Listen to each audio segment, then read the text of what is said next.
Good morning, Torah people. It's a lovely day here, 6th of April 2025. Beautiful sunny day here in the south of England. And the garden is looking fantastic as the trees take on their emerald hue from the young green leaves. Birds are singing. It's early in the morning and I'm doing a tour of the garden to see what's going on at the moment. So we'll start down here with our garlic, which is here, which was grown in December, which is doing really well. Got a few here and a few elsewhere. They just look after themselves. So you can just plant garlic that you buy from the shop and it will just suit up. When nothing else grows in December, that one you will start to see growing straight away. So they're kind of fun. These are tomatoes I brought from inside because we're still getting the odd frost. So it's important to keep these warm at night, but I brought them out this morning into the sun. And that's a chili plant there. It's a Scotch bonnet chili plant. And another warm weather customer here is your courgette. It's a beautiful single courgette there that's done really well, even though I grew it far too early, silly me. Just wait and wait and wait until May is the general rule for zone sort of 6 and 7 to grow these things. Here are some young salad leaves grown in some very rich compost, which is actually possibly too rich for them. More courgettes and more tomatoes and so on. Now, what we've got here are some carrots. Now, carrots are notoriously difficult to germinate. You can probably see they are germinating, but the key to them, apparently, which is what I've discovered this year, because I'm only really a beginner at gardening, it's only my 4th year, is to keep the soil damp at all times. If you let it dry out, the seedlings just die off. So they're doing all right, but they're a bit sulky. They haven't grown very much in the last week or two. So I'm keeping them damp, and they're fine. But I think they're waiting for something a little warmer. We keep getting this north wind from the North Pole and this east wind from Siberia, from Russia, and it's been beautiful and clear sunny days, but really quite cold wind. So here are the cold frames here to keep things that don't need to be indoors at night, but it's a bit too cold from outside. So we keep these cold frames, and we might have a look at those later. Here are some chard I've planted up. They're fine outside. More carrots, better salad specimens. Some herbs here, parsley, and we've got plenty of spring onions. You can see there, that's what they look like when they're young. And spinach, which is something you can grow almost any time of year. It's really hardy against frosts.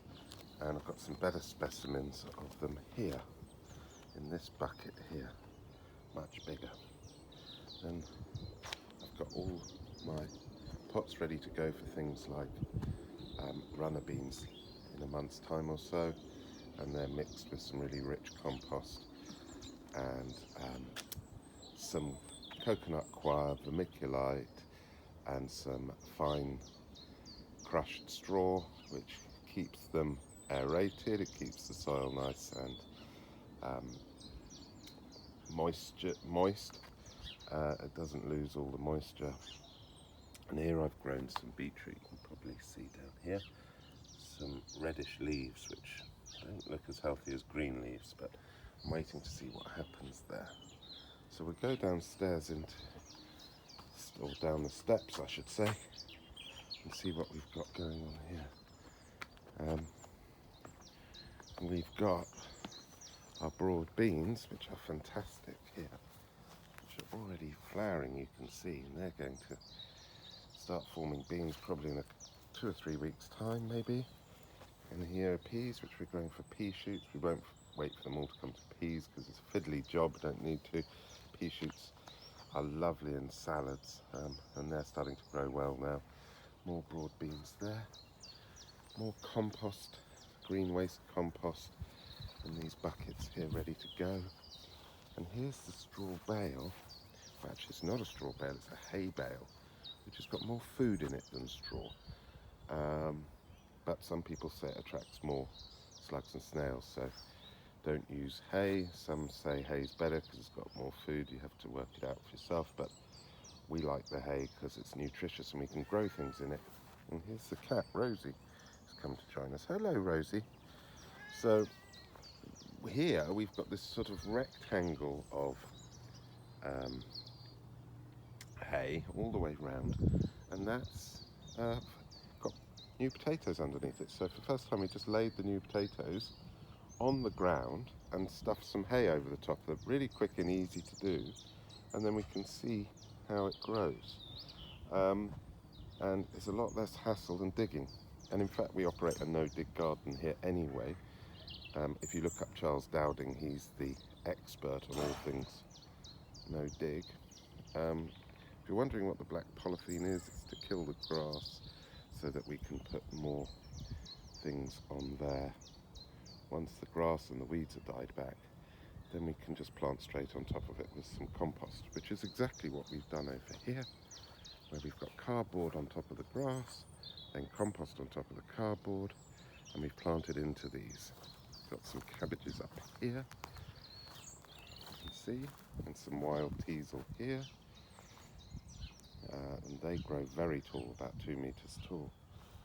Something else that grows very tall has been growing here, and those are Jerusalem artichokes, and they won't come up till it's a bit warmer, but they survive down to silly temperatures like -40. They're fine.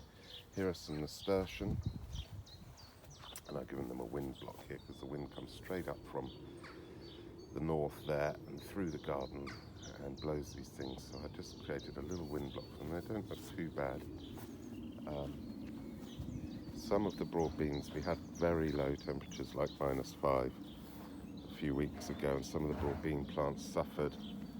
So you can see some damage on there, for example. And we've just planted in some beetroot. They should be all right, but again, they're a bit red, the leaves, so I'm just hoping that they'll do all right. They were transplanted from little cells, and I'm hoping that they'll be okay, and I planted some directly into the other half of the bed down here, so we can give you an update on those in a month's time. And some broad beans here, and I directly sowed some broad beans down there as well. And to give you an idea of what we're doing to create the no-dig beds, well, these are no-dig beds. Put black sheets over the top, and then once, in a few months' time, when that grass and weeds are really killed off, we can just put compost on top of them and then grow into the compost. Now the compost feeds the soil. We don't grow for the sake of the compost. We put the compost on top of the soil. The compost feeds the soil. The worms come up, feed on the compost and aerate it, and we create a lovely growing medium for the plants, and their roots can go down into the soil, which is fed by the compost. Another bed here, another bed there, and that bed at the bottom, which we call Long Bottom, funny name, I know, is going to have all sorts of cucumbers and maize and tomatoes and courgettes, and primarily because all of those things need lots of water, and at the bottom of the garden we've got a little reservoir, or what you might call a pond. Daffodils look absolutely gorgeous. And then here, last year I did an experiment on what was really a bit of a heap of grass, and I decided I would grow some courgettes directly into some grass cuttings and created a big pile, which you can see now this year's broken down. And guess what? They did far better than growing them in pots with really expensive compost. Just a big pile of grass cuttings. Put the courgettes in, and they loved it, absolutely loved it. And so this is the way we do it. There's another one there, and so that's a really easy way of planting some really high yielding vegetables, which are fantastic, courgettes. And yeah, so we go into Dingley Dell, and you'll see Rosie coming up. My daughter's left her bike on the ground, naughty her. A big bonfire and our swing, and just show you the compost that we've got going here, which is sort of broken down. It's been there since winter, mixed with loads of seaweed. It looks a bit of a mess at the moment, needs to be swept up together, and that will provide some really good stuff for the beds later in the year. And yeah, so we're out of Dingley Dell now, you'll be pleased to hear. It's got a big field behind it, you might have seen that. And here we go, we're going to go up Long Bottom. I'm just going to show you a bit of a close-up of the reservoir. This used to provide water for all the families on this estate 150 years ago, but it still works and provides really good rainwater. We're really lucky to have that. And here is the compost bin, which is really hot. If I put my hand in it, you might even be able to see some steam coming off it if you're lucky. Don't know if you can see that, but that is boiling hot, and that's now full. And if you look there, there's some really old brambles. And by cutting the brambles back, collecting them up and putting them in a shredder, you can create sawdust. And so half of this is sawdust producing the carbon, and half of this is grass, and then that mixes together, and then in a few days time when it cools down, we will get the air into it and do the process all over again, mix it with some water, and maybe we'll do a video on composting as well. Now I'm sure you guys have got much more sophisticated gardens and have a lot of fun with them, but this is how we're getting on at the moment. So hope you're having a wonderful day, and it's as sunny with you as it is here. Yah bless you and shine his face upon you, and have shalom. Take care. Bye bye.